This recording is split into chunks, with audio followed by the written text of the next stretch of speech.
A couple who seem to have it all. Wealthy people who can afford chalets and nice cars and beautiful boats. Then, a deadly crash, a frantic call. Yeah, I was throwing out and flying down the hill. An apparently perfect marriage shattered by tragedy. I wanted to stop. It didn't stop. But investigators are suspicious. Bells and whistles, for me, started, singing. And a sinister dark side is revealed. He wanted a lot more money than he had coming. That's what made him so scary. He was a control freak. A beautiful marriage that went downhill fast. Tonight, on Power, Privilege, and Justice.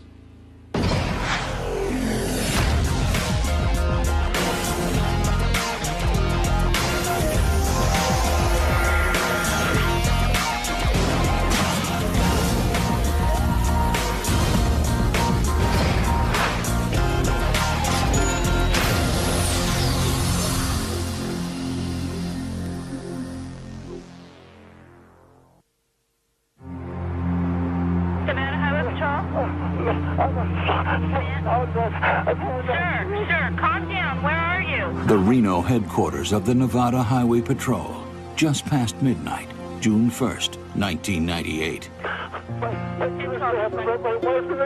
Okay, sir, where are you?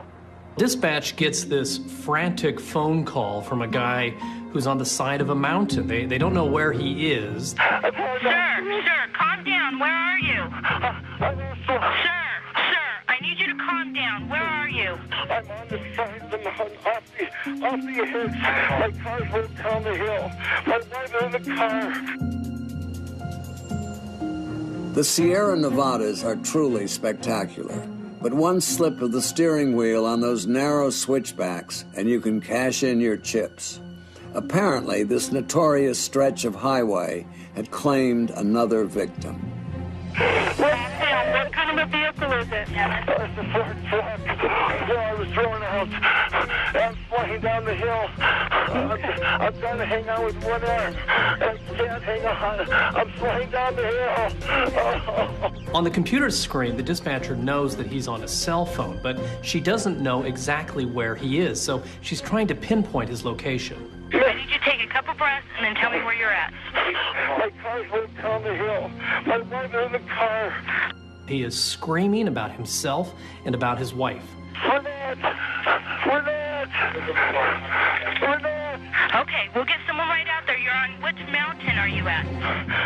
I'm up in a ski resort.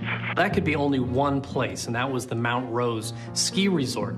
That's about 25 miles southwest of Reno. What was relayed to us was that he had just left the ski area and was driving down the road and ended up going through the guardrail. It took in the neighborhood of like 20 minutes to get from down here into Reno up onto Mount Rose. As the troopers begin searching the mountain roads, the 911 operator presses the caller for more details. What's your name, hon? Peter, you're doing really good. I need you to take a couple breaths and then tell me where you're at. We were all kind of like going in circles trying to find him, while our dispatch center was talking to him on the telephone and trying to get further information. We were coming down, hard braking, and it wouldn't stop. It wouldn't stop. It wouldn't stop.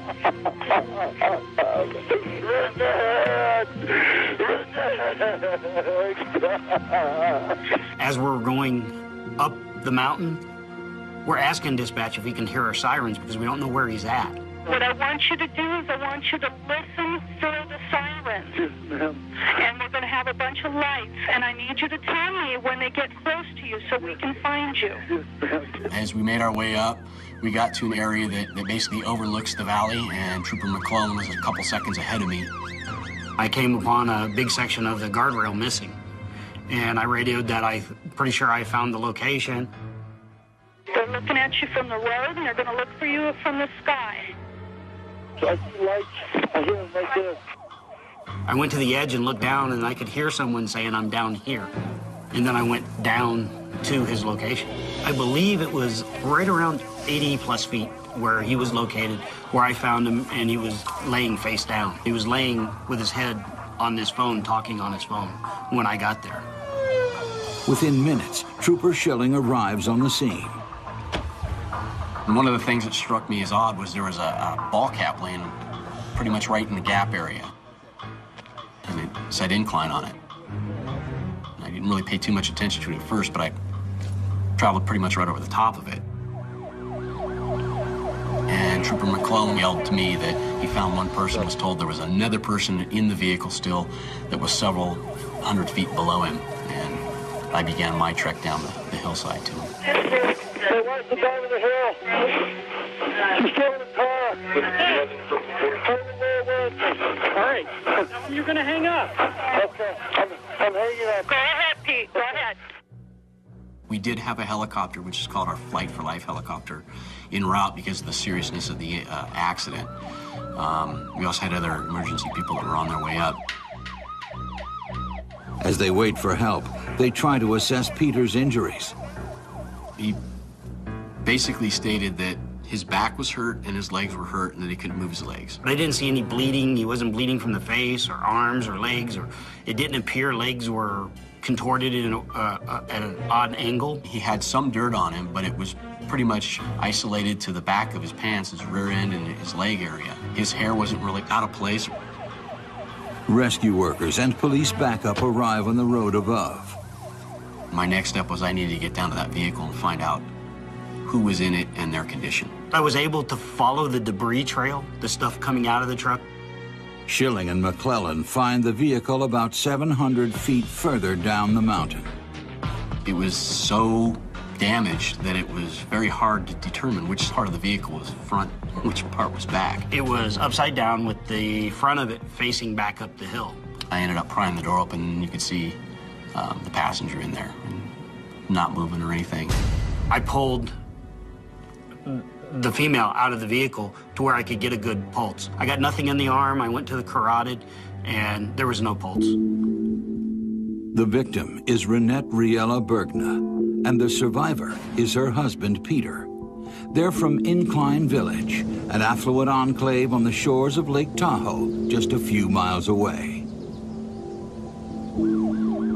Trooper Schilling went back up to begin coordinating everything to get the body removed and get the truck removed. Peter Bergna is flown to a nearby hospital. As his wife's body is removed from the wreckage, the investigation into the cause of the tragic accident begins. What a way to go. Strapped inside a pickup, plunging 800 feet down in pitch darkness, it's the stuff of nightmares.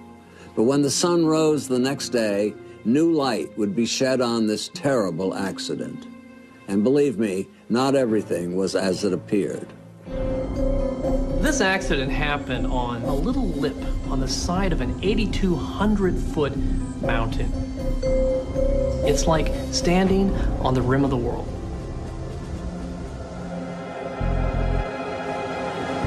Hours after rescuing Peter Bergna from the side of a mountain near Reno, Nevada, firemen have finally managed to pull his wife Rinette's body from the wreckage. We did eventually call for the coroner to respond. We were able to place her into a bag and put her into and carry her back up the hillside. And we started clearing the scene and starting to assess it, begin our photographs, and start doing our investigation. They find 3 empty gas cans between the wreckage and where Peter was found. We started looking for the things that we should see at traffic accidents. Skid marks, signs of someone trying to brake, losing control of a vehicle, roadway marks that you would expect to find at a crash scene. Literally there was no roadway marks at all. That's the best way I can say it. And we don't know why the vehicle eventually went through the guardrail and down the hillside. There was no steering maneuver. There was really nothing. So at that point in time, short of talking to the gentleman that was medevaced out of there, there are a lot of questions that need to be answered. It didn't make sense. We have a hole through the heavy guardrail, and it looks like it went straight through. With nothing to show any kind of accident or force pushing the car that way, it had to be steered. As they continue combing the area for clues, an unexpected visitor arrives. It had been a couple hours into it, and and a vehicle pulled up into the scene. And the passenger is this Peter, who just hours earlier was incapacitated, maybe even paralyzed, couldn't move his legs, was on the side of the hill. Well, kind of surprising, he was back at the scene after he told me he believes his legs are broken or his back is broken, and he's fine. Miraculously, Peter survived the accident with barely a scratch. He has a minor fracture to one of his ankles. Bells and whistles, for me, started, singing. They pressed Bergner for more details about the night before. I want to talk to him about why he was up there and the circumstances surrounding the vehicle going through the guardrail. He states he's coming down the road and he's trying to push the brakes, but the brakes weren't working. At that point, Schilling asked the question that everybody has on their mind. I ask him why he doesn't steer away from the hillside, and he says, he just kind of gives me one of those, shakes the head and says, that's a good question. I asked him how he managed to get on the hillside, and he stated that after the truck went through the guardrail, that he was ejected out the driver's window. As investigators search for more clues, Peter hovers over them, watching their every move. He asked me if I found his purse. And I said, oh, like a fanny pack? And he said, yeah, did you find my purse in the car? And I sat there for a second and I went, I don't think we found that yet. And one of the reasons why I was a little bit thrown back on that is there was no question about his wife or anything at all about the condition of his wife. She was less than 10 feet from the car on the side of the road. In the body bag, just laying there waiting to be taken to the coroner's office. No motion, no nothing. Didn't appear to be any more than just somebody, a casual observer. It just didn't make me feel right. I wouldn't necessarily say that I arose to a conclusion, but I would definitely say that the hairs on the back of my neck were starting to stand up and that there needed to be some further follow-up investigation and questioning. Either the altitude was getting to Peter Bergner, or something was very wrong with this picture. The investigators' search for the truth was about to take them on a path as twisted and treacherous as the Mount Rose Highway itself.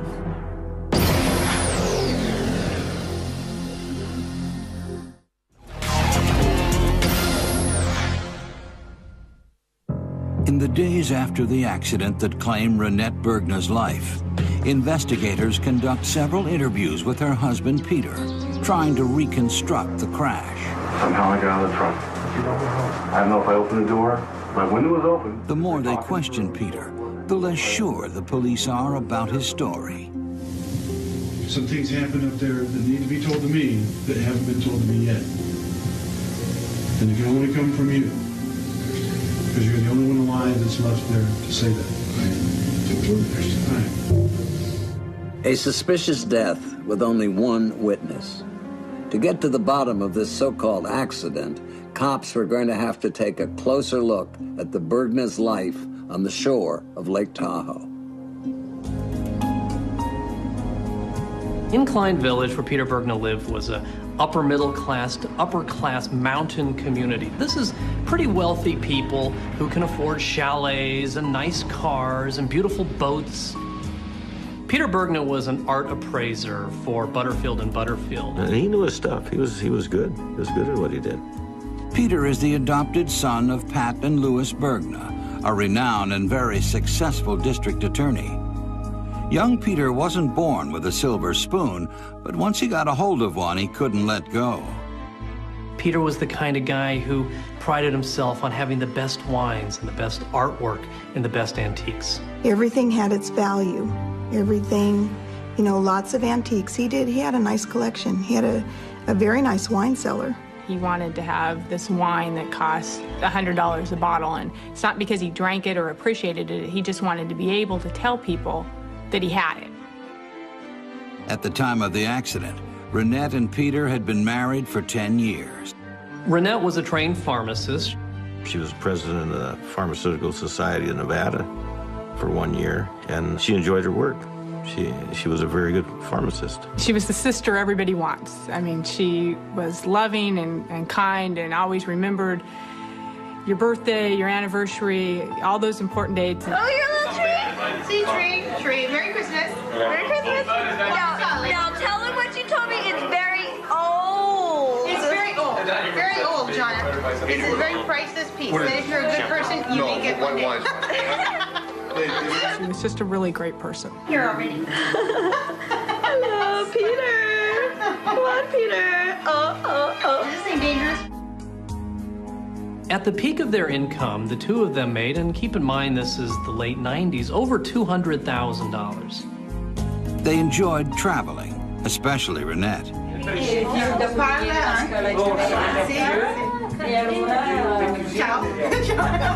The most exciting place for her to be is in an airport because she's either coming from somewhere or going somewhere. She loved to travel. She always did love to travel. What was interesting is that then she did make it into a job. She decided that she wanted to start doing some tour guide business. Rinette had a dramatic career switch. One day, and it was literally one day, she decided she didn't want to be a pharmacist anymore and wanted to be a tour guide. On the night she died, Rinette had just returned from a 6-week tour of Italy.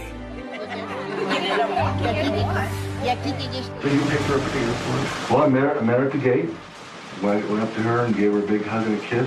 Bergna's account of the conversation on the ride home raises even more concerns. One of the first things that Bergna says is how lonely he is because his wife is gone all the time and how unhappy he is with all of her travel. But I'm home, I'm alone, All he wants to talk about are the problems in his marriage and the irritants and the aggravations that he experienced with this woman. My wife is home with me. That's important to me in my life. He had a list of things he wanted to cover with his wife. Recovered from his pocket the night of the crash was a piece of paper he'd titled Agreement to Improve Our Marriage. This is basically a list of goals, a contract, if you will, and he enumerates all these things that he wants to accomplish. Pay their bills better, love other people, and make love more often. Bergna then suggests they take a romantic detour. I said, let's go up to our favorite spot, that's up by Slide Mountain. Bergna tells Beltran that they drive up this winding road to the top of the mountain, and there he parks at a dead end at a ski resort. Slide Mountain, Bergna tells Beltran, is the perfect place to discuss his marital wish list with Rinette. And my thought in my mind was, it's quiet, it's romantic, it's beautiful. She'd love to go up and look at the lights. It was there, Bergna says, that he pleaded his case. It really hurts me. I said, I hate to be home alone. I want you to be home with me. This is what I want for our life. And we started talking about that. Okay, how'd she feel about this? She understood. She totally understands that. The end result is, she told me flat out, if you want me to stay home, I will stay home and I will not travel. Then Peter has another suggestion. Let's go on down to the spot where you can see Reno. So Bergna then starts up the truck and starts driving down the road near where the guardrail is so he can look at the lights. I got down that way and I started to accelerate downhill a little bit, and then I started to brake, and I started to brake, and I started to brake, and it wasn't braking, it wasn't stopping. I couldn't figure out why it was stopping, and nothing will now hit the guardrail. I mean, that doesn't make sense. When you're leaving and you see that your brakes aren't working to pull down in that area, I just don't know why you wouldn't quarter turn the wheel. A simple quarter turn would pull you straight away from the edge. Instead, it looked like the truck had gone straight through. And that's not the only problem with Bergna's story. After Bergna tells the detectives that this is one of the favorite places for he and his wife to look at the lights, he then almost immediately contradicts himself. I've been there before with her. I haven't been there before with her. I go there all the time. I don't go all there. Bergna says that as he was tumbling down the hill, he tried to spot his truck or a fire. What fire? Why would you look for a fire? That was one of the first things that he said that just, sent a red flag, if you want. They ask about the 3 gas cans from the debris trail. All were missing their caps. There was a lot of gas and oil pretty much all up and down the hillside. Investigators determined that the gas came from the open cans in Bergna's truck. Why would somebody put fuel cans in the back of their truck filled up that had a hole in them that the fuel could easily escape from? He said that he had 11 gallons of extra gas because he was going to go to a trip to Vegas for a jewelry show and didn't want to stop in Vegas to fill up. At this point in the interview, one of the detectives decides to throw a curveball to Peter Bergna and tells him that somebody else was up there and heard everything.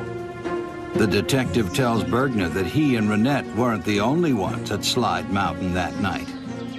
It was baloney. It was a total cop trick. There was no caretaker. There was nobody there. They just wanted to see how Bergna would react. The strategy pays off. I mean, he looked like he just got hit with a left hook because he had no clue that somebody was there or wasn't there. So I think that threw him a real big curve.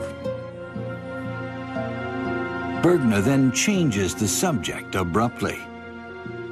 I'm a very respected person around town and love my wife dearly, and I'm just sick to death, and I'm going to be alone. Lonely, lonely, lonely. Yeah, my biggest fear is not want to be home alone. You know, you would think that he was crying. And then the lack of emotion he had, I mean, he'd go through all the crying, make the noises and everything else, but not shed a tear. He never shed a tear. That in itself was very strange. Either the grieving husband had cried himself out, or he was hiding a dark secret. Suspicion was mounting, but if anyone knew how to swerve his way out of trouble, it was Peter Bergna.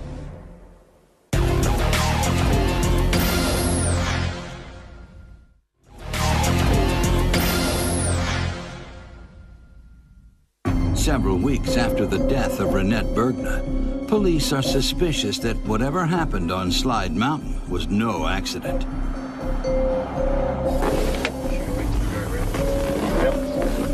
Oh, almost immediately hit guardrail. Okay, same thing? Yeah, jump a little further over. Pretty close.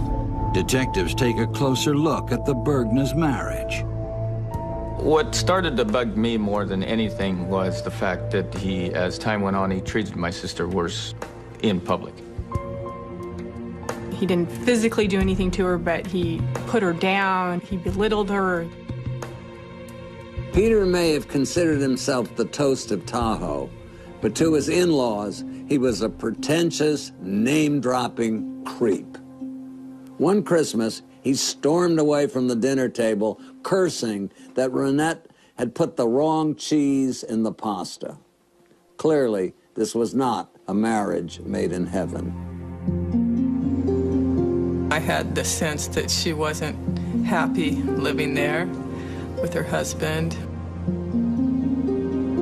And I'd also heard an increasing frequency of arguments between Rinette and Peter. One day, she saw Rinette walking out of the house and Peter with a snowblower blowing snow all over his wife. Peter just pulled the snowblower right up beside her and blasted her with the stream of snow on her face and all over her body. He was just attacking her with the snowblower. Rinette was always making excuses for him. My sister wasn't going to, for lack of a better way to put it, admit defeat in the marriage. Rinette's solution was to quit her job as a pharmacist and become a full-time travel guide. She was looking for a way to be gone for part of the year. I think the traveling gave her a reprieve from the troubles that they were having.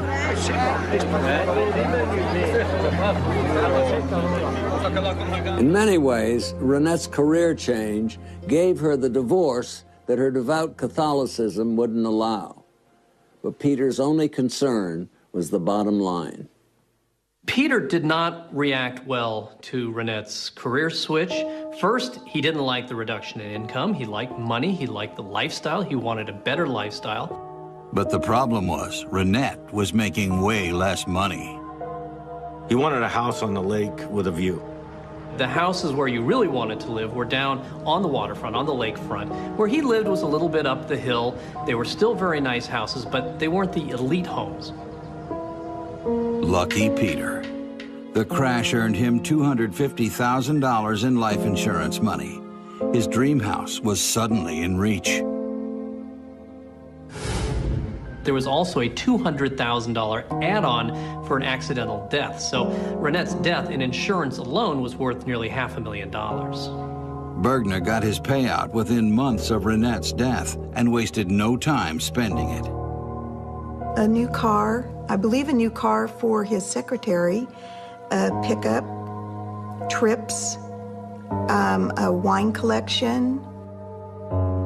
One of Peter's odder purchases was a new Ford F-150 to replace the one that had plunged Rinette over the edge. Brand loyalty is one thing, but this was a pretty outrageous move.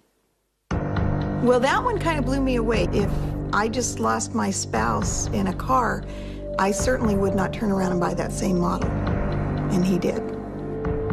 And the insurance payout wasn't the only way that Bergner would profit from his wife's demise.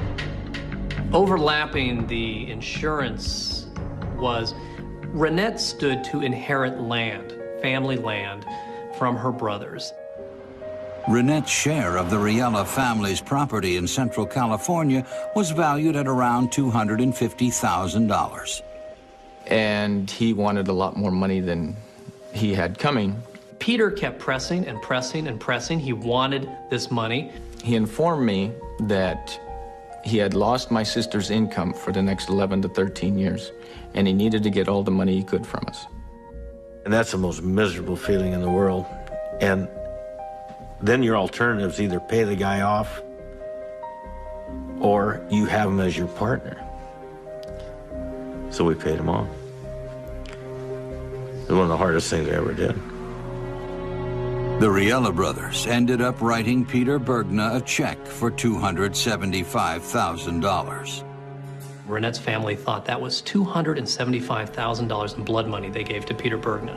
You think this guy killed your sister, and then you got to do business with this guy. I'll never forget that till the day I die. That's the moment that I knew for sure. Hello, Peter. Come on, Peter. Oh. I knew at that point that he killed my sister.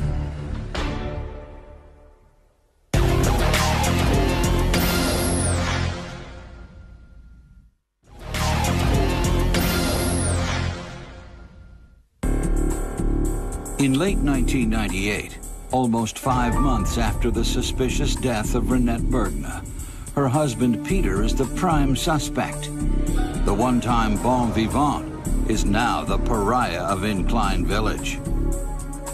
People began to see Peter as somebody capable of killing his own wife and trying to cover it up.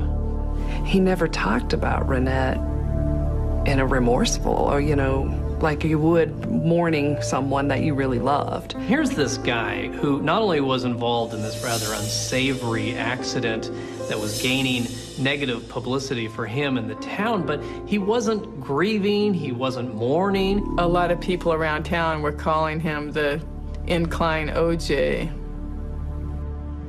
With its private beaches and manicured golf courses, Incline Village prides itself on its sterling reputation, a reputation that the bushy-browed murder suspect had begun to sully. Bergner could feel the stares everywhere he went. He knew it was time to get out. He went to Seattle. That's where he had gone to college, and he brought his little appraiser business up with him to Seattle. Bergner begins a new life with a new girlfriend. Meanwhile, the investigation of Rinette's death is at an impasse. I felt very frustrated that law enforcement wasn't acting sooner to arrest him. Part of the problem was they didn't have that great a case. They didn't have a witness. They didn't have any strong forensic evidence. They certainly didn't have an admission. I did nothing wrong. I did nothing wrong. Watch 6 Adam 60. But investigators haven't given up.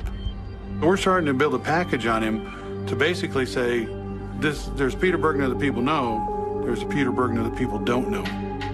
They re-examine his interviews, and even more inconsistencies emerge. I drive all the time.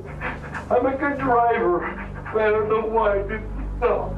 And I wanted to stop. It didn't stop. Peter was his own worst enemy in these interviews. Especially when he starts defending his marriage. And he said it more than once in more than one way. I don't cheat, I don't go out to bars. I don't cheat, I don't go out to bars. I'm not out trying to, meet other women, so forth. I'm a family man, I don't cheat. Well, he's certainly trying to. As investigators find out, Peter had a wandering eye before his wife's death. It just gave me the willies. He would come and stand at the end of his driveway and stare up at my friends and I when we were in the hot tub. And it was uncomfortable for us. It wasn't the only time Cindy felt Peter was on the prowl. He came over and said, "Your husband sure is out of town a lot." I didn't know if he wanted to kill me or me, basically. It was kind of flirtatious, but kind of threatening, too.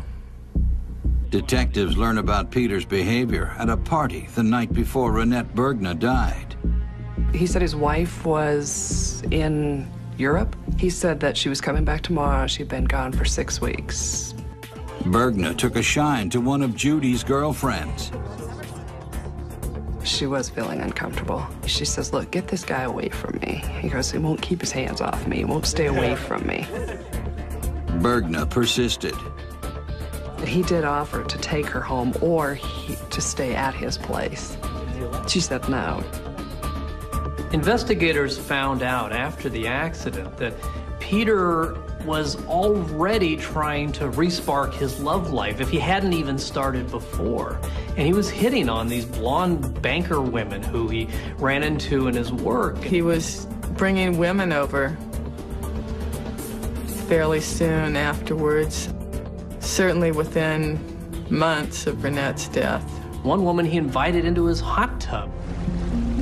He went to put his arm around me, and I started to move away, and he pulled me back closer to him and reached for my left breast.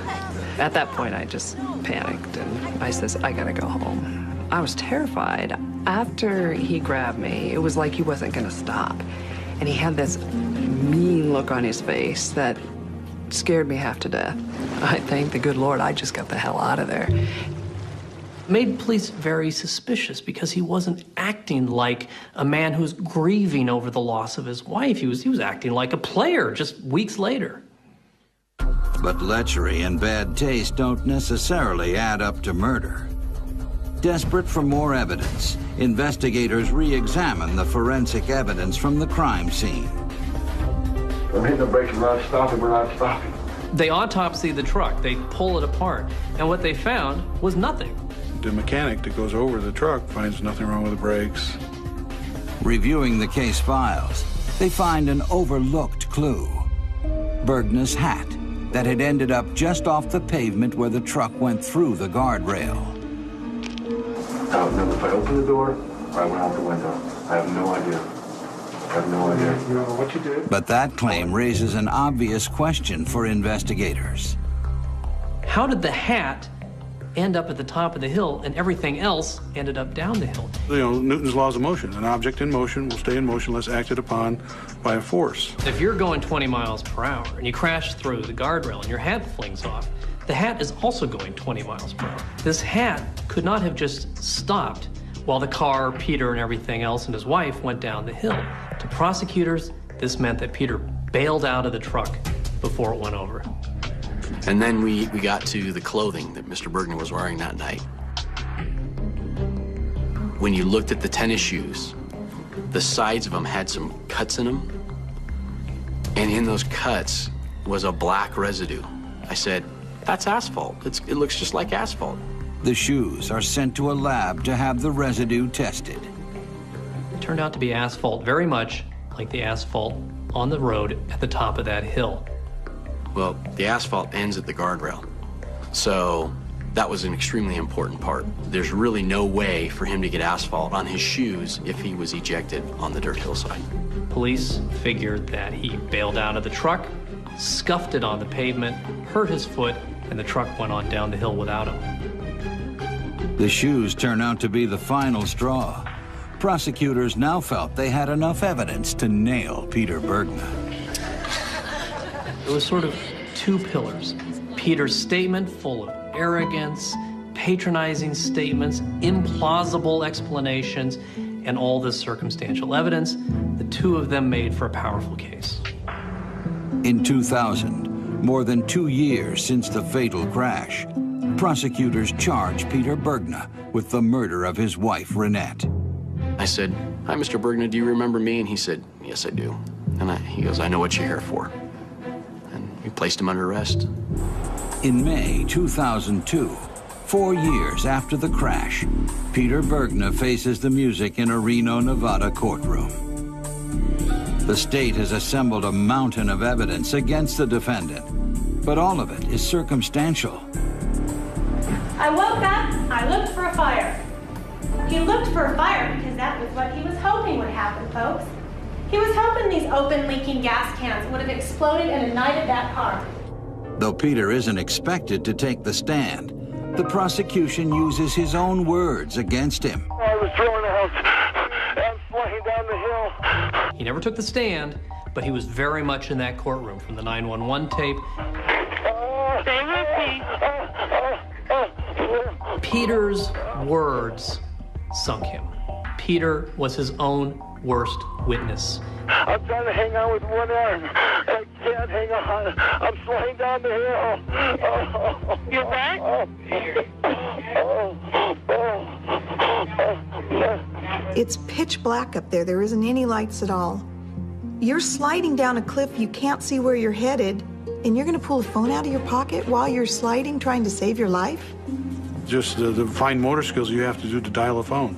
I don't care if it's 911. You still have to, while you're falling, tripping, turning, do that.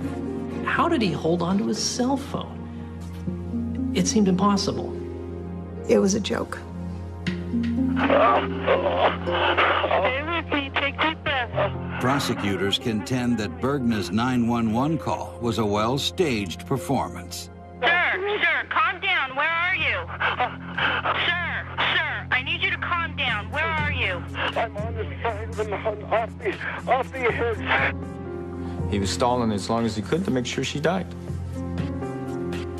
Sir, we need to get someone out to help you. You need to tell me where you're at. He had him going for 15, 20 minutes trying to find him. He knew where he was. He knew exactly where he was. He lives there. I need you to take a couple breaths and then tell me where you're at. My car's went down the hill. My wife is in the car. You wouldn't do that to an animal, and he did it to my sister. It's not a pleasant thing to think about.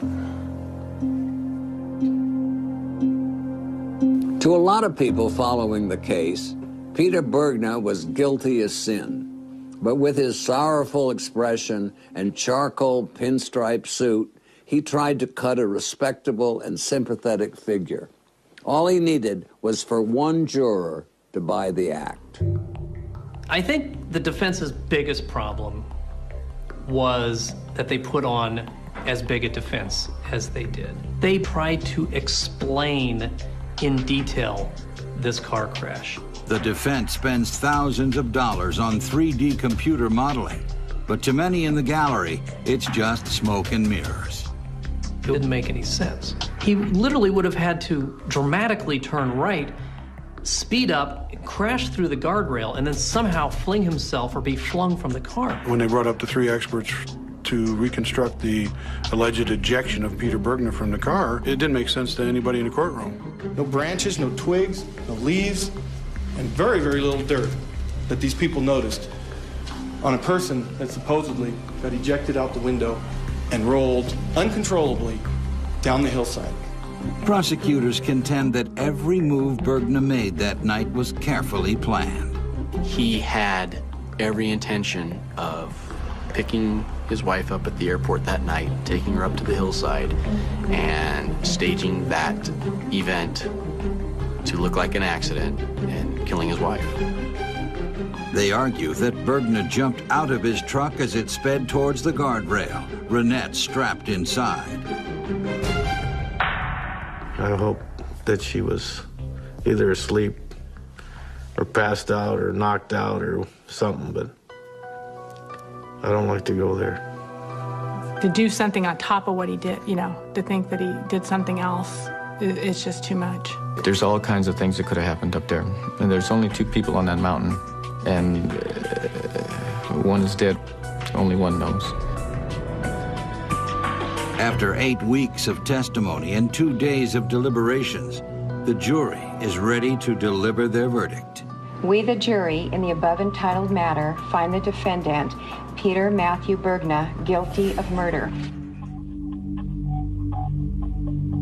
And to describe it, it was like they talk about a weight lifted off your chest. It physically. Never felt like that in my life. That fall, Bergna is back in court for sentencing.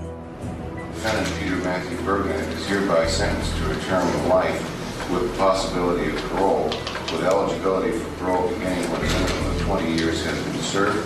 I don't think he feels remorse. I think he's convinced himself he didn't do anything. Every situation you can think of about your sister, in the good times, bad times, any times, always ends with her death. It always ends with what happened there on June 1st. Every June 1st, I take flowers up to the area. I don't do that for anybody else. And so I think she deserves it. He was a control freak, and that's what made him so scary. That's what was behind all of this. Not love, not even anger, it was control. On the surface, he was just a nice guy. Hello, Peter. The friend was the neighbor, would babysit your kids, but you get beneath that, there's a cold-blooded killer.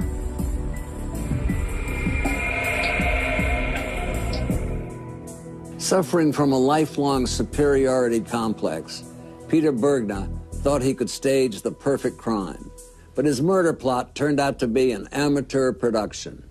Today, the pompous art patron and wine snob is drinking bad lemonade out of a plastic cup. At least there's some justice in the world. For Court TV, I'm Dominick Dunne.